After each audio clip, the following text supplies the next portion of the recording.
Segunda-feira Santa. A purificação do templo e o zelo pela casa de Deus. Havia movimento no templo. Pessoas iam e vinham. Animais eram vendidos. Moedas tilintavam nas mesas. Vozes se cruzavam em negociações. À primeira vista, parecia apenas mais um dia comum em Jerusalém. Mas algo estava profundamente errado. Aquele lugar, que deveria ser espaço de encontro com Deus, havia se tornado um ambiente de comércio, de interesses, de aparência religiosa. E então, ele chegou. Jesus Cristo entrou no templo. Mas, desta vez, não com palavras suaves. Não com parábolas. Não com gestos silenciosos de misericórdia. Ele entrou com zelo. Seus olhos viam além das aparências. Ele não via apenas vendedores. Ele via corações distantes. E, tomado por uma indignação santa, começou a agir. Derrubou as mesas dos cambistas. Espalhou moedas pelo chão. Expulsou aqueles que transformavam o sagrado em negócio. E declarou: "Minha casa será chamada casa de oração, mas vocês a transformaram em um covil de ladrões." Silêncio. Um silêncio que não vinha da ausência de som, mas do peso da verdade. Essa cena, tão forte, tão intensa, não revela apenas a autoridade de Jesus. Ela revela algo ainda mais profundo: o zelo pela casa de Deus. Mas, o que isso significa? Naquele tempo, o templo era o centro da vida religiosa. Era o lugar da presença de Deus. Mas, aos poucos, o essencial foi sendo substituído pelo superficial. A fé deu lugar ao costume. A devoção foi trocada pela conveniência. E o sagrado tornou-se rotina vazia.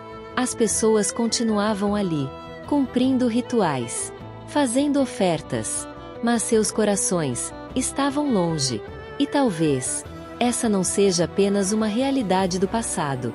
Talvez essa cena também fale sobre nós. Quantas vezes mantemos uma aparência de fé, mas sem profundidade? Quantas vezes repetimos palavras, sem realmente senti-las? Quantas vezes estamos no templo, mas com o coração distante de Deus? A purificação do templo não foi apenas um ato externo.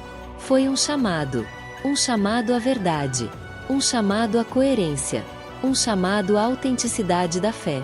Jesus não se revoltou contra o templo. Ele se revoltou contra o que fizeram com ele, contra a distorção, contra a hipocrisia, contra a religiosidade vazia. E aqui está uma das reflexões mais fortes da Segunda-feira Santa. Deus não busca aparência. Deus busca verdade. Não basta estar presente. Não basta cumprir rituais. Não basta parecer religioso. É preciso viver uma fé que nasce no coração. Uma fé que transforma. Uma fé que aproxima. Uma fé que é sincera. O zelo de Jesus não era destruição. Era restauração. Ele não queria acabar com o templo. Ele queria devolvê-lo ao seu verdadeiro propósito. Ser casa de oração. Lugar de encontro. Espaço de comunhão com Deus. E então surge uma pergunta inevitável: o que precisa ser purificado em nós? Talvez não haja mesas para derrubar, nem moedas para espalhar.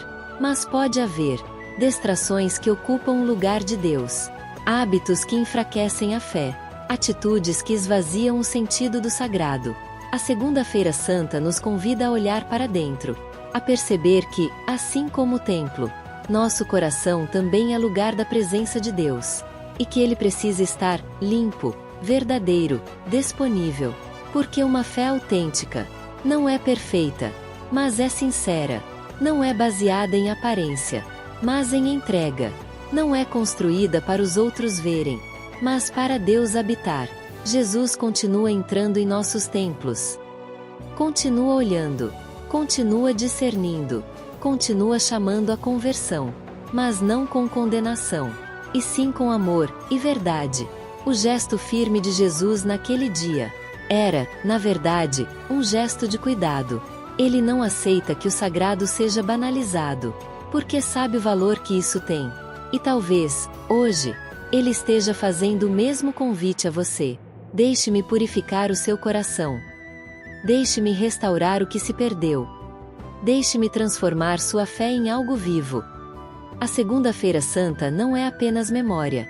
É decisão. É oportunidade. É um momento de voltar ao essencial. De silenciar o ruído. De afastar o que distrai. De reencontrar o que realmente importa. Porque, no fim, não é sobre o Templo de Jerusalém. É sobre o templo que somos nós. E a pergunta permanece: sua fé tem sido viva? Ou apenas aparente? Se essa reflexão tocou o seu coração, inscreva-se no canal Jardim da Fé. Curta, comente e compartilhe essa mensagem. E prepare-se, porque cada dia desta Semana Santa nos conduz a um encontro ainda mais profundo com o amor de Deus.